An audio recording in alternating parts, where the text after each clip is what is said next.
Hello everyone, and welcome to my The Bold Fans channel. I hope everyone is having a wonderful day. Before we begin, please hit the subscribe button and give this video a thumbs up.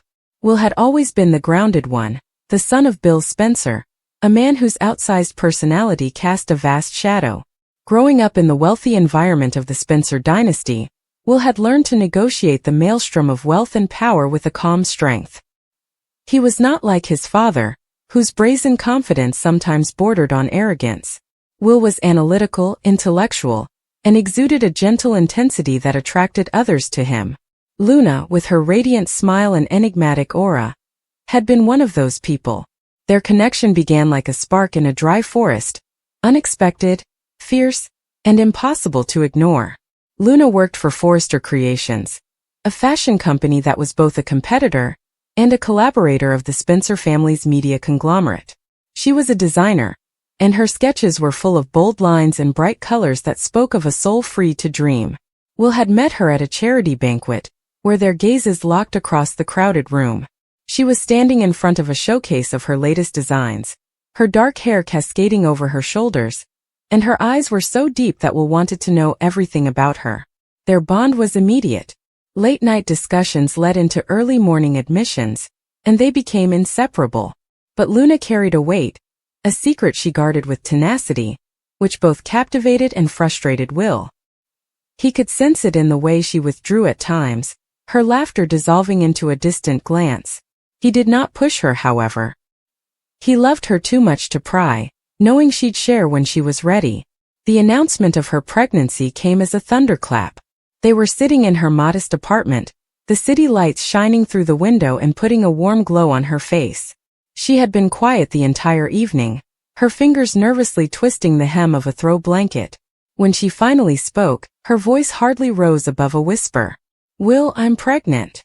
His heart raced and fell in the same breath. Her eyes were filled with joy at the prospect of a child and a future with Luna, but also with uncertainty. He reached for her hand, his voice firm despite the turmoil within him. "Let's figure this out together, Luna. I adore you." However, her following comments destroyed the mood. Will felt the breath leave the room as he said, "I don't know who the father is." He looked at her, searching for answers, but all he saw was fear. She revealed, haltingly, that she had been involved with another man before they met, a brief and complicated relationship that she had not completely disclosed. She wasn't sure whether the child was Will's or his. The uncertainty was like a dagger, twisting deeper with each word. The other man's name was Thomas Forrester, and it carried weight in their world. Thomas, a designer at Forrester Creations with brooding intensity and a history of risky decisions, was Luna's co-worker, and, for a brief while, lover. Will knew Thomas. Everyone in their community did. He was talented, charming, and frighteningly unpredictable. Will's chest tightened with jealousy and horror at the prospect of Thomas becoming the father of Luna's kid. Will, determined to find out the truth, launched a stealthy investigation. He couldn't address Thomas directly, yet. The Forrester family was a tangled web of friendships and conflicts, and Will knew better than to stir the pot without evidence. Instead, he began with Luna, piecing together the events of her relationship with Thomas. She was hesitant to reveal specifics, her guilt and shame apparent, but Will's patient perseverance coaxed out bits and pieces of the story. Luna stated that her romance with Thomas was a mistake, created out of a moment of vulnerability. She was suffering from a falling out with her family, and felt lost in the competitive world of fashion. Thomas had been there, bringing comfort and charm, and she had been drawn into his orbit. She insisted it was over before it began, but the timing of her pregnancy raised questions. Will's next step was to look into Thomas's life. He contacted acquaintances at Forrester Creations, taking care to keep his questions quiet. He discovered that Thomas had been erratic in the months preceding Luna's pregnancy, creating concerns among his co-workers. There were tales of late-night parties and Thomas's downward spiral following a failed romance. Will's intuition told him there was more to this story, but he needed proof. He used his father's resources, leveraging the Spencer media empire, to obtain private records. Bill Spencer, ever the opportunist, saw Will's quest as a way to gain an advantage over the Forresters. He offered to assist, but Will refused to allow his father's plan derail his quest for the truth. This was a personal matter, not a power play. Days stretched into weeks, and Will's fixation intensified. He looked through medical records, cross-referencing dates and timelines. He even pondered taking a DNA test, but Luna was hesitant, concerned about the implications for their relationship. Will didn't press her, but the uncertainty bothered him.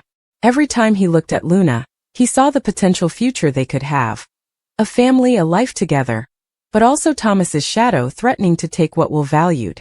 The turning point occurred unexpectedly.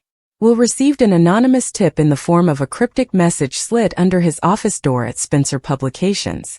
It featured a single shot of Luna and Thomas in a casual moment at a rooftop bar, their heads close together. The date on the photo was only a few weeks before Luna and Will began dating. It wasn't proof of paternity, but it was a start. Will Hunted found the bar's owner, Marco, a grizzled man who remembered Luna and Thomas well. They were here a lot that summer, Marco explained, wiping down the counter. Those two seemed like troublemakers. Marco's remarks formed an image Will didn't want to see, but he persisted, asking if there was anything else, any detail that could help. Marco hesitated before leaning forward. There was one night, quite late. Thomas was inebriated and talked about a girl he had messed up with. Said he didn't deserve her and had crossed the line. I didn't catch everything, but he seemed torn up over it. Will's thoughts raced. Did Thomas know about Luna's pregnancy? Had he suspected he might be the father? The questions piled up, but answers were elusive. He resolved to address Thomas, not with accusations, but with enough facts to judge his response. The altercation occurred at Forrester Creations, in the sleek, modern office where Thomas worked. Will discovered him doodling at his desk, surrounded by bolts of fabric and mood boards. Thomas looked up, his face guarded but intrigued.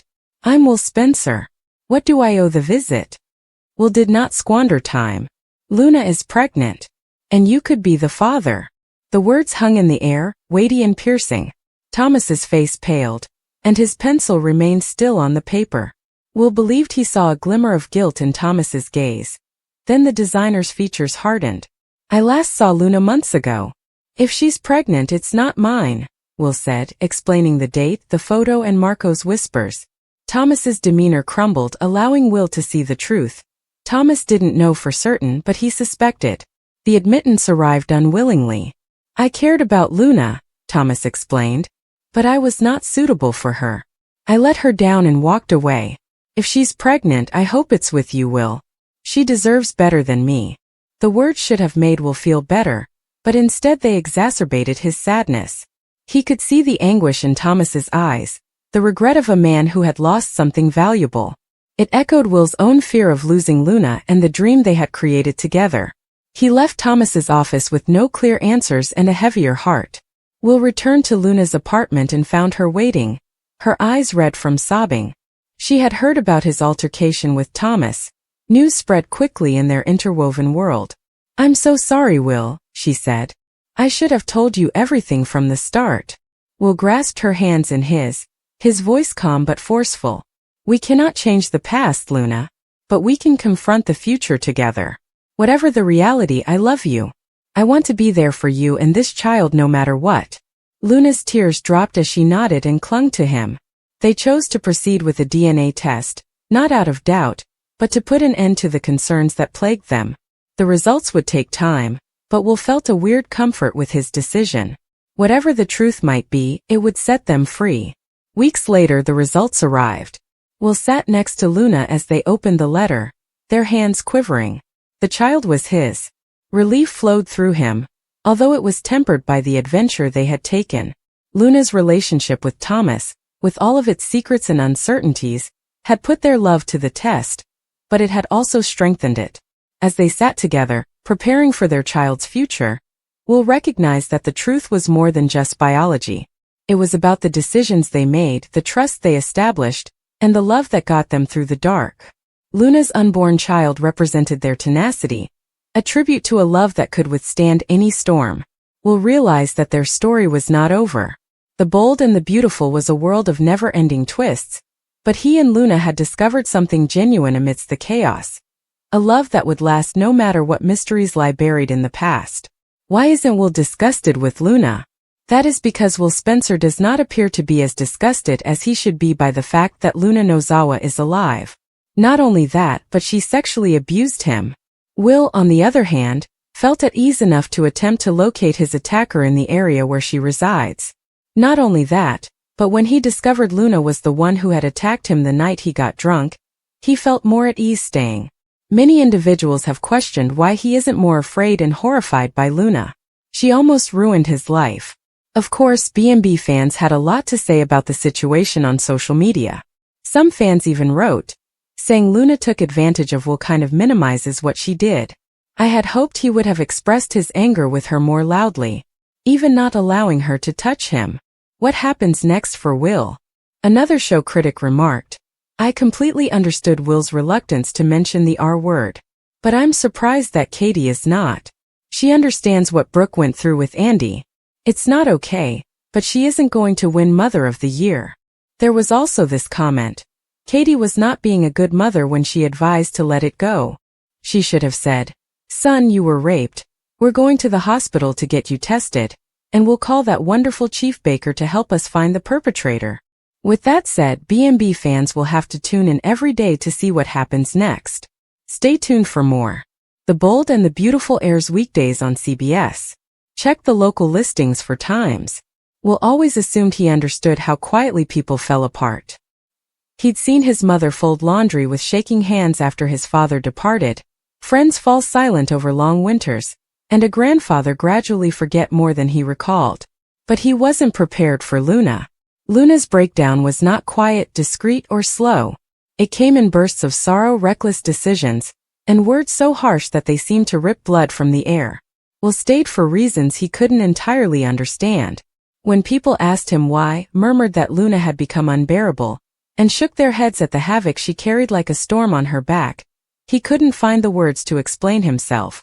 He only knew disdain would never come. Pity sometimes. Heartache is constantly present. But never be disgusted. Luna was once brilliant. Everyone said that. She laughed in ways that made even the darkest rooms appear brighter. She had a way of making you feel that the world wasn't a prison, but rather an endless field where you could run forever. Will met her on a night when the city smelled of rain and smoke, and she was drenched, hair clinging to her face, smiling as if she already knew something about him. He remembers thinking he'd follow her anywhere. And he did. For a time, being with her was like walking through a dream. She painted the world in colors he had never idea existed and taught him to dwell on minute details. Shadows dancing on a wall, the rhythm of distant trains, the sound of her voice reciting poems she didn't entirely understand but loved anyhow. He believed she was unbreakable. However, love cannot always keep people together. The first sign was the night she did not return home. The hours passed into dawn, and he discovered her sitting on the side of a bridge, mascara streaking down her face, moaning about how heavy the world felt on her shoulders. He knelt alongside her afraid, but she just chuckled softly and asked if he thought the stars were laughing at them. He recognized there were parts of her that he would never be able to access. Friends told him to go. They claimed she was unstable, dangerous, and selfish. They claimed she was dragging him down into her storms. But when he looked at Luna, he didn't notice anything filthy or broken. He witnessed someone in excruciating pain, screaming because quiet hurt more. One winter she vanished for 3 days. She returned with shaking hands and sunken eyes. She admitted to exploring the city with strangers, getting lost in pubs and alleys, and wanting to punish herself for unspecified reasons. Will listened, heartbroken, and instead of fury, he felt only sorrow. He longed to wrap her in his arms and whisper that she was still Luna, the girl who made the world seem brighter even when she couldn't see it. But Luna pushed him away. She screamed that she was poison, that he was a fool for loving her, and that one day he would wake up and recognize her for who she truly was. Will did not argue.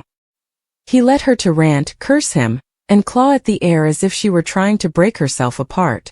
When she collapsed against him, sobbing so hard she couldn't breathe, he only held her harder.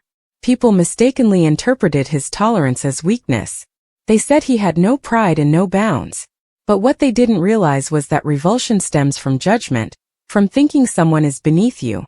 Will never felt that. He loved her in the same raw, unfiltered way that you would love a sick kid or a lost friend. He recognized her humanity even when she didn't. Luna went missing again in the spring. This time it was longer. Weeks passed without a word. He searched, phoned hospitals, and urged everyone who had seen her to aid. When she eventually returned, she was thin, with broken lips and a bruised spirit. She admitted to him that she had considered never returning, that she had sat at the edge of tracks, waiting for trains that never arrived. Will didn't yell. He did not make an accusation. He grieved not out of rage, but out of a fierce love that terrified him. He asked her to let him share the weight she was carrying. But Luna was a conundrum. She wished to be saved yet despised herself for needing it. She desired love but distrusted it. She craved independence but was concerned about the expense. Some evenings she would curl up with him, muttering that he was the only light left in her world.